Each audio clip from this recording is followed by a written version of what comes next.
Hello मेरे प्यारे दोस्तों, कैसे हैं आप सभी। मैं आप सभी का स्वागत करता हूं आपके गुरुजी चैनल एसपी झा पे। और मैं आज आप लोग को साइंस में पार्ट 2 करवाने वाला हूं, जिसमें कि मैंने आप लोगों को पार्ट 1 करवा दिया, जिसमें कि मैंने आप लोगों को विस्थापन तक बहुत अच्छे तरीके से बता दिया हूं, समझा दिया हूं, अच्छे तरीके से आप लोगों को नोट्स पॉइंट भी करवा दिया हूँ। तो चलिए आज हम लोग चाल से समझेंगे। और इस पार्ट में ये मेरा पार्ट 2 है, जो कि मैं आप लोगों को बता देता हूँ। क्लास 9th के साइंस में फिजिक्स में हम लोग मोशन चैप्टर जो आप लोग देखे होंगे भारती भवन के किताब से, चैप्टर नंबर 2 में गति मतलब भारती भवन के किताब में है फिजिक्स एंड। और ये क्या है मेरा, तो नोट्स पॉइंट है, जो कि आप लोगों के इंपॉर्टेंट्स पॉइंट होते हैं, जो आपको एग्जाम में देखने को प्रश्न मिल जाएंगे। आप लोगों को ऑब्जेक्टिव में पूछे या सब्जेक्टिव में, या आप लोगों को जितने भी प्रश्न पूछेंगे, लघु उत्तरीय हो या दीर्घ उत्तरीय है, तो ये सारे नोट्स पॉइंट से ही होंगे, इससे बाहर नहीं होंगे। तो चलिए आज हम लोग समझते हैं चाल से। चाल क्या होता है, चाल को हम कैसे समझते हैं और कैसे डिफाइन करते हैं, ठीक है।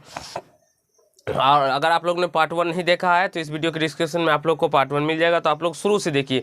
और मैंने आप लोगों को इससे पहले मापन विज्ञान और मापन के बारे में भी बहुत अच्छे तरीके से बताया हूँ। अब वो वीडियो भी सारे बच्चे को बहुत अच्छे तरीके से पसंद आया है, तो आप लोग भी देखिए उसको, आप लोग को भी पसंद आएगा।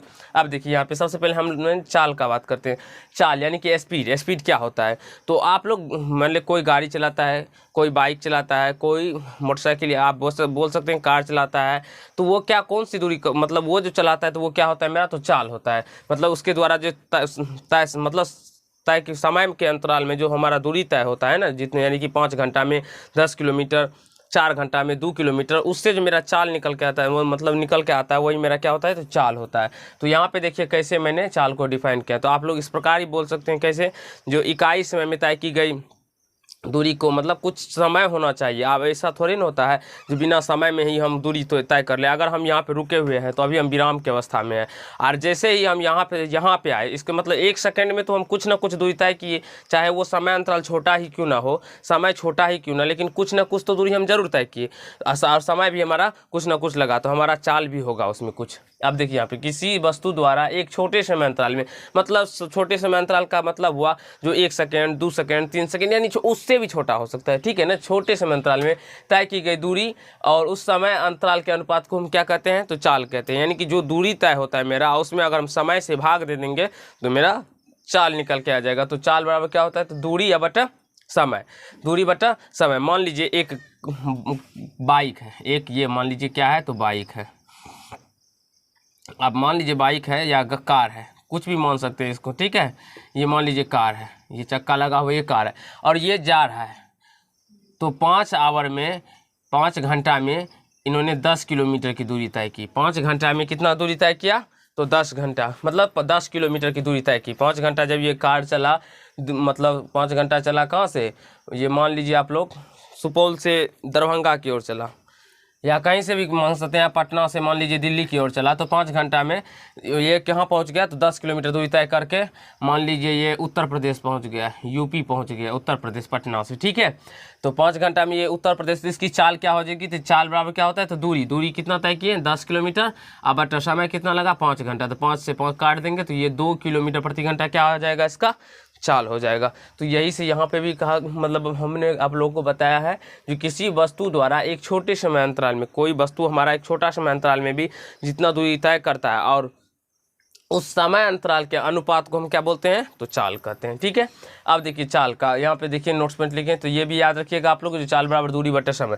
अब देखिए आप लोग SI मात्रक खुद अपने से निकाल सकते हैं। कैसे निकाल सकते हैं, तो अगर हम दूरी का बात करें तो दूरी का SI मात्रक क्या होता है, मीटर होता है, और बटे तो समय का SI मात्रक सेकेंड होता है। तो आप लोग से अगर पूछे जो चाल का SI मात्रक क्या होगा, तो मीटर पर सेकेंड हो जाएगा। तो ये याद भी कर लीजिए, और निकालने के बारे में भी सीख लीजिए। अगर आप लोग को सूत्र याद रहता है और ये याद नहीं भी है तो भी कोई बात नहीं, आप डायरेक्टली इससे निकाल सकते हैं। जो चाल बराबर दूरी बटे समय, दूरी का SI मात्रक मीटर होता है और समय का SI मात्रक सेकेंड होता है। आप देखिए चाल कौन सी राशि है, तो चाल एक अदिश राशि है। चाल सदिश राशि नहीं है, क्योंकि दूरी भी मेरा क्या है, कौन सी राशि है, तो अदिश राशि है, और समय भी क्या है, अदिश राशि है। तो इसीलिए ये भी क्या हो जाएगा, चाल भी सदिश राशि।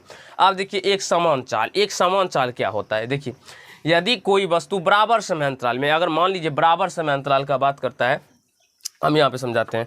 बराबर समय अंतराल में बराबर दूरी तय करे, यदि कोई वस्तु बराबर समय अंतराल में बराबर दूरी तय करे तो वो क्या हो जाएगा, एक समान चाल।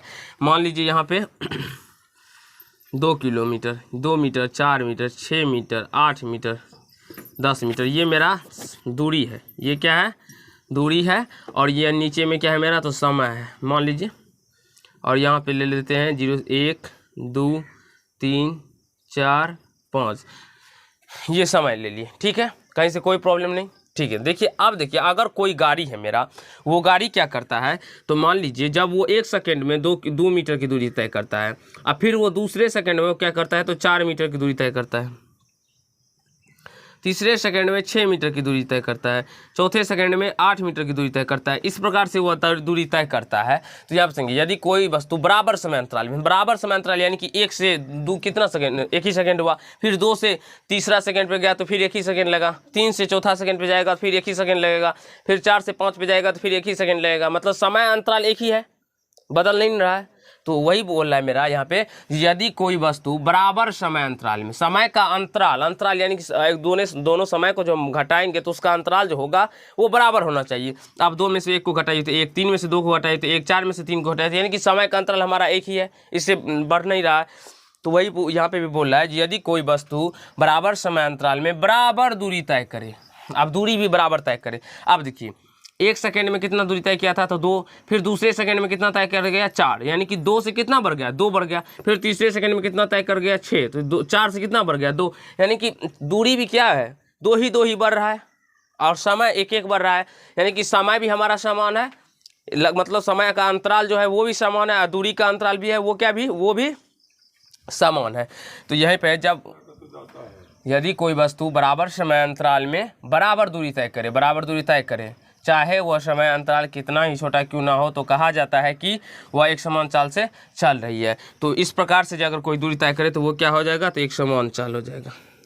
और एक समान चाल का आपसे पूछे जो दूरी समय का ग्राफ कैसा होगा, तो एक सरल रेखा होगा, और मैं आप लोग को अभी बताऊंगा अभी।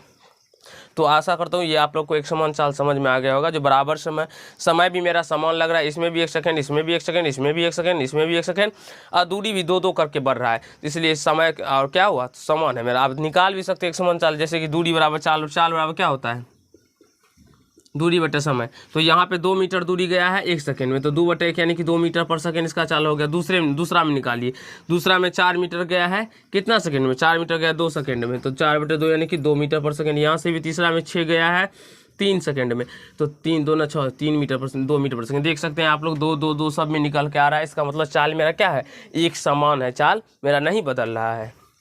अब देखिए यहाँ पे हम लोग असमान चाल को समझते हैं।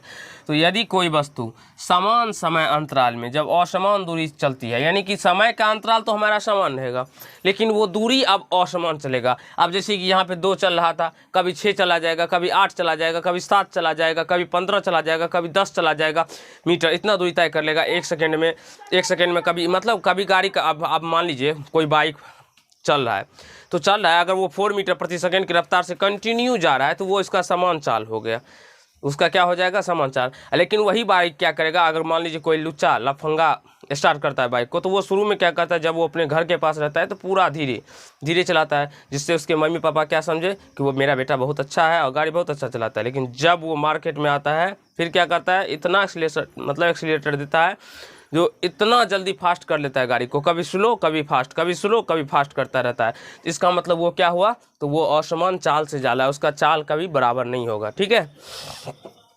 तब उसकी चाल क्या हो जाएगी, असमान चाल। तो आशा करता हूँ एक समान चाल और असमान चाल आपको समझ में आ गया होगा। अब यहाँ देखिए, दूरी समय ग्राफ की ढाल द्वारा चाल दर्शाया जाता है। दूरी समय ग्राफ के द्वारा क्या दर्शाया जाता है, तो चाल को दर्शाया जाता है, मतलब चाल निकाला जाता है। ये आपको याद रखना होगा, आपके क्वेश्चन में भी ये प्रश्न है।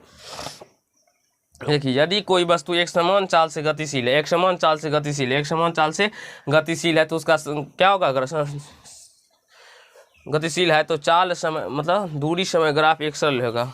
यहाँ पे चाल नहीं, दूरी समय का ग्राफ क्या होगा, तो एक सरल रेखा होगा। देख सकते हैं आप लोग, दूरी या समय का ग्राफ क्या है, एक सरल रेखा है ना। तो यदि कोई वस्तु एक समान चाल से गतिशील है, तो उसका चाल समय मतलब दूरी समय ग्राफ क्या होगा, एक सरल रेखा हो जाएगा, ठीक है। अब देखिए यदि कोई वस्तु असमान चाल से गतिशील है तो उसकी दूरी समय ग्राफ क्या होगा, तो एक वक्र रेखा होगा, वो कभी भी सरल रेखा नहीं हो सकता, वो वक्र मतलब टेढ़ा मेढ़ा हो जाएगा। अब तो आशा करता हूँ आप लोग को चाल के जितने भी पॉइंट्स थे और नोट्स पॉइंट थे वो तक थे आप लोग को मैंने समझा दिया। अब हम लोग बात करने वाले हैं वेग के ऊपर, वेलोसिटी, वेग क्या होता है। तो चलिए वेग समझिए। देखिए वेग तो आप लोग छोटा परिभाषा भी याद रख सकते हैं, लेकिन ये परिभाषा उतना काम का नहीं होगा, आप लोग बड़ा परिभाषा ही याद रखिए। ये भी याद रखिएगा तो आपको काम चल जाएगा। कैसे, तो विस्थापन की दर को वेग कहते हैं, विस्थापन की दर को वेग कहते हैं। आप देखिए किसी वस्तु का वेग वह राशि है, किसी वस्तु का वेग वह राशि है जो वस्तु की चाल और उसकी गति की दिशा देती है। अगर मान लीजिए हम अगर यहाँ पे लिखे जो 5 मीटर पर सेकेंड, 5 मीटर पर सेकेंड, तो ये चाल हो गया। और यहीं पे एक चीज अगर हम लिख दे 5 मीटर पर सेकेंड उत्तर की ओर लिख दे, अगर हम दिशा दर्शा देते हैं तो ये मेरा वेग हो जाता है। क्यों, क्योंकि वेग में मेरा चाल और वस्तु की गति की दिशा भी दर्शाता है। तो यही होता है वेग। चाल में मेरा क्या होता है, तो केवल और केवल केवल और केवल चाल दर्शाया जाता है, लेकिन वेग में क्या होता है, तो चाल और दिशा दोनों दर्शाया जाता है। तो यहीं पे देखिए अगर 5 मीटर पर सेकेंड लिख दिए जो गाड़ी चल रही है तो वो मेरा चाल हो गया। अब वहीं पे अगर लिख दिए जो हम 5 मीटर पर सेकेंड की चाल से उत्तर की ओर जैसे या दक्षिण की ओर या हम कोई सा भी दिशा अगर उसमें दे देते हैं तो वो मेरा वेग हो जाता है।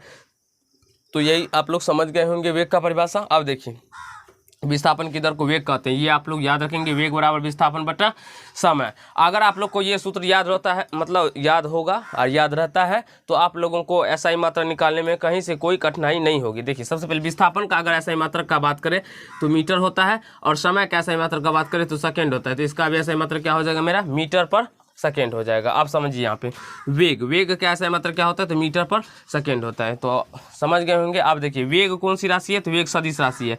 आपको ये अभी याद रखना होगा, ध्यान पर रखना होगा जो वेग कौन सी राशि है, नई राशि है। कैसे, तो यहाँ पे देखिए आप कैसे समझ सकते हैं। देखिए विस्थापन मेरा क्या है, तो सदिश है, तो विस्थापन अगर सदिश है तो वेग भी क्या हो जाएगा, सदिश हो जाएगा। और यहाँ पे मेरा दूरी क्या था, तो अदिश था, इसीलिए ये चाल भी क्या हो गया था, अदिश हो गया था। तो आप लोग को समझ लेना, तो विस्थापन सदिश तो वेग भी सदिश। तो वेग कौन सी राशि है, सदिश राशि है। तो इससे आगे हम लोग नेक्स्ट मतलब अभी तुरंत करेंगे, आप लोग इसको नोट कर लीजिए। मैं इससे आगे आप लोग को तुरंत बताऊंगा, अच्छे तरीके से समझाऊंगा, तो जल्दी से आप लोग इसको नोट कर सकते हैं और समझ सकते हैं।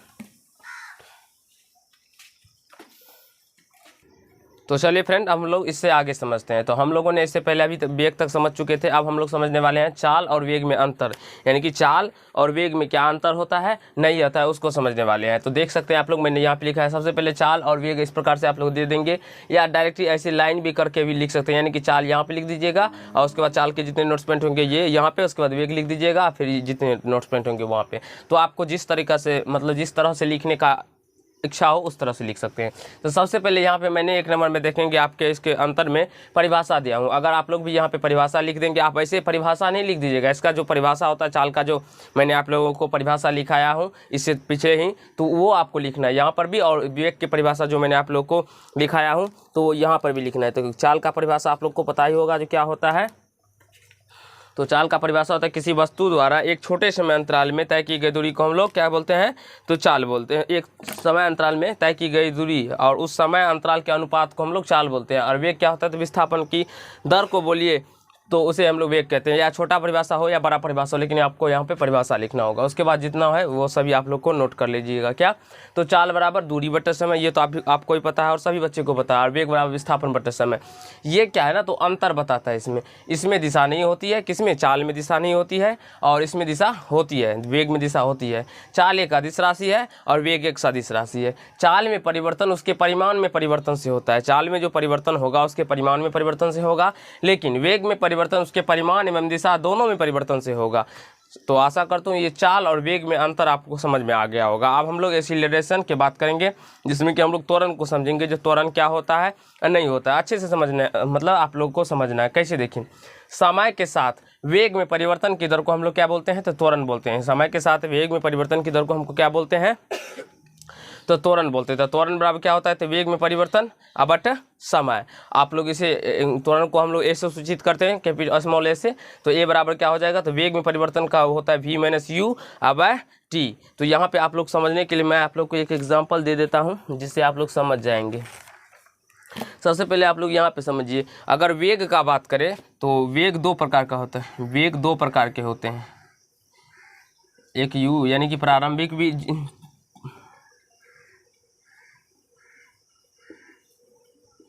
एक प्रारंभिक वेग होता है, एक अंतिम वेग होता है, v से अंतिम वेग, इसको अंतिम वेग।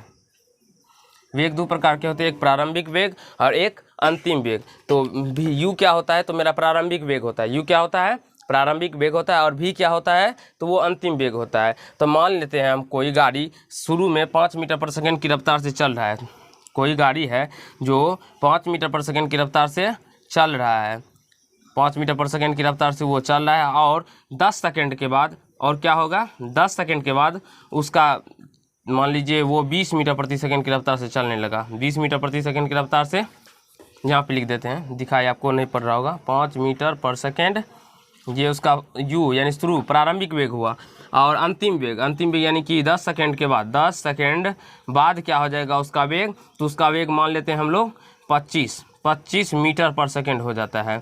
10 सेकंड बाद उसका वेग कितना हो जाता है, तो 25 मीटर पर सेकंड हो जाता है। मान लीजिए एक रेलगाड़ी है जो कि 5 मीटर प्रति सेकंड की रफ्तार से चल रहा था, लेकिन 10 सेकंड बाद क्या हो जाता है, तो उसका वेग 25 मीटर पर सेकंड हो जाता है। तो उसका त्वरण क्या होगा, तो त्वरण ज्ञात करने के लिए अभी मैंने आप लोग को बताया था v, प्रारंभिक वेग इसका u 5 मीटर पर सेकंड है, और अंतिम वेग इसका क्या है, तो 25। तो 25 में से 5 को माइनस कीजिएगा तो कितना आ जाएगा, 20 आ जाएगा। अब बट समय दे दीजिए, यानी कि v minus u but t, तो इसका कितना आ जाएगा, 2 मीटर पर सेकंड स्क्वायर इसका वेग त्वरण आ जाएगा, 2 मीटर पर सेकंड स्क्वायर इसका त्वरण आ जाएगा। तो आशा करता हूँ समझ गए होंगे त्वरण, जो समय के साथ वेग में जो परिवर्तन होता है उसी की दर को हम लोग क्या बोलते हैं, तो त्वरण कहते हैं। त्वरण में इसका आप लोग डिफिनेशन भी याद रखिएगा, और सूत्र भी आप लोग को बहुत अच्छे से याद रखना है, वेग में परिवर्तन बटे समय। और ए बराबर क्या हो जाएगा, यानी कि त्वरण को हम लोग ए से सूचित करते हैं, स्मॉल ए से, ए बराबर क्या हो जाएगा, तो v minus u by t. अब देखिए त्वरण का ऐसा है मात्रा लिखा है यहाँ पे, त्वरण का ऐसा मात्रक क्या होता है, तो मीटर पर सेकंड स्क्वायर। आपको देखिए वेग का ऐसा मात्रक होता है मीटर पर सेकंड, चाल का ऐसा मात्रक होता है मीटर पर सेकंड, लेकिन वहीं आपसे अगर त्वरण का पूछे तो त्वरण का क्या हो जाएगा, तो मीटर पर सेकंड स्क्वायर, मीटर पर सेकंड स्क्वायर। देखिए कैसे होता है, तो वेग में परिवर्तन का बात करें तो वेग में परिवर्तन का क्या होता है, मीटर पर सेकंड। अरे वेग में परिवर्तन v माइनस u से हमारा क्या निकल के आ जाएगा, अभी जो हम निकाले यहाँ पे आप देखेंगे 5 मीटर पर सेकंड और 25 मीटर पर सेकंड में से 25 में से जब 5 को हटाए तो हमारा 20 मीटर पर सेकेंड आया, 20 मीटर पर सेकेंड। समय भी सेकेंड है, तो मीटर पर सेकेंड आप सेकेंड, तो सेकेंड को गुना हो जाता है, इसीलिए इसके नीचे में समय का ऐसे मतलब सेकेंड, तो सेकेंड को सेकेंड से गुना हो जाएगा, तो ये मीटर पर सेकेंड स्क्वायर हो जाएगा, मीटर पर सेकेंड स्क्वायर हो जाएगा। अब समझेंगे त्वरण कौन सी राशि है, त्वरण एक क्या है, तो सदिश राशि है। कैसे सदिश राशि है, क्योंकि इसमें क्या होता है, तो वेग में परिवर्तन। अब वेग हम देखते हैं तो वेग मेरा सदिश होता है, इसीलिए त्वरण भी क्या होगा, तो सदिश हो जाएगा। तो आशा करता हूँ त्वरण समझ में आ गया होगा। अब हम लोग एक समान त्वरण को समझने वाले, यानी कि एक समान त्वरण क्या होता है नहीं होता है। देखिए जब किसी वस्तु के वेग में बराबर समय अंतराल में, जब किसी वस्तु के वेग में बराबर समय अंतराल में, चाहे समय अंतराल कितना ही छोटा क्यों ना हो, बराबर परिवर्तन होता है। अगर मान लेते हैं किसी वस्तु का वेग में अब बराबर परिवर्तन होता है, मान लीजिए यहाँ पे हम ले लिए ये समय का ग्राफ है, इसको 1 2 3, और ये वेग का, सॉरी ग्राफ नहीं, समय का लाइन है, ये वेग का है, इसको भी मान लेते हैं 1 2 3, ठीक है।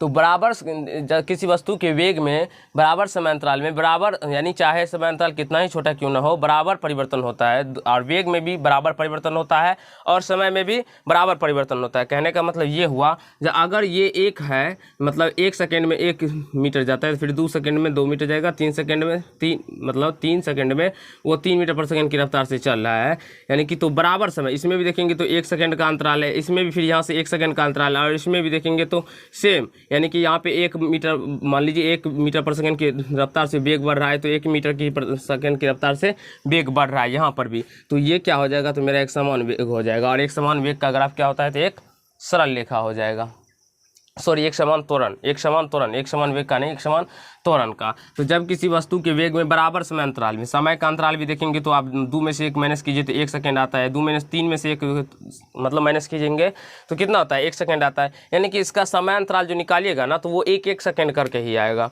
और लेकिन अगर हम बात करें जो यहाँ पे वेग का, तो वेग भी क्या है, तो वेग भी समान आता है, यानी कि आप देखेंगे पहले 1 मीटर पर सेकेंड की रफ्तार से चल रहे थे, फिर 2 मीटर हुआ, फिर 3 मीटर, फिर 4 मीटर होगा, फिर 5 मीटर होगा, होगा, यानी कि इसका अंतराल क्या है, तो बराबर आ रहा है, तो बराबर आ रहा है, इसलिए क्या हो जाएगा, तो एक समान त्वरण हो जाएगा। तो वहीं पे आप लोग यहाँ देख सकते हैं, तो जब किसी वस्तु का वेग में बराबर समय अंतराल में चाहे समय अंतराल कितना ही छोटा क्यों ना हो, बराबर परिवर्तन होता है, तो उसका त्वरण और एक समान त्वरण कहलाता है। उसका त्वरण क्या कहलाएगा, एक समान त्वरण कहलाएगा। अब असमान त्वरण क्या होता है, ये देखिए, यदि बराबर समय अंतराल में, यानी कि समय का अंतराल बराबर ही होना चाहिए, समय जैसे एक बढ़ रहा है तो उसी प्रकार एक ही बढ़ा है, मतलब हर एक कंडीशन में एक ही बढ़ना चाहिए, लेकिन बराबर समय अंतराल में वेग में बराबर परिवर्तन नहीं होता। वेग में क्या होगा, तो बराबर परिवर्तन नहीं होगा उसमें वेग में बराबर परिवर्तन होगा, लेकिन इसमें वेग में परिवर्तन बराबर में नहीं होगा, इसमें अलग हो जाएगा, कभी 2 बढ़ जाएगा वेग, कभी 4 तो कभी 6 तो कभी 3 कभी 5, इस प्रकार से वेग इसका चेंज होते रहेगा। तो ये क्या हो जाएगा, तो मेरा असमान, तो वह असमान या चर त्वरण कहलाता है। इसे हम लोग चर त्वरण भी बोल सकते हैं। तो ये क्या हो जाएगा, असमान या चर त्वरण।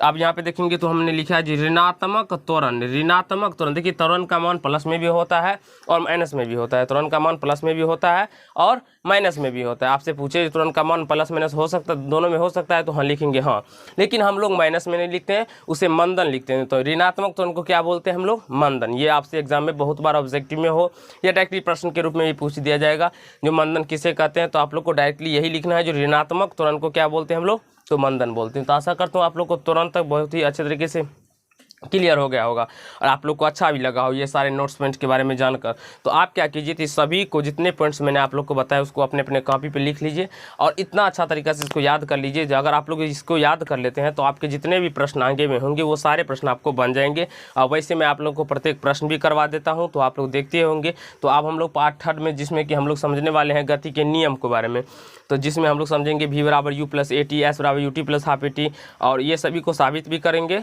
तो और ये समझेंगे भी।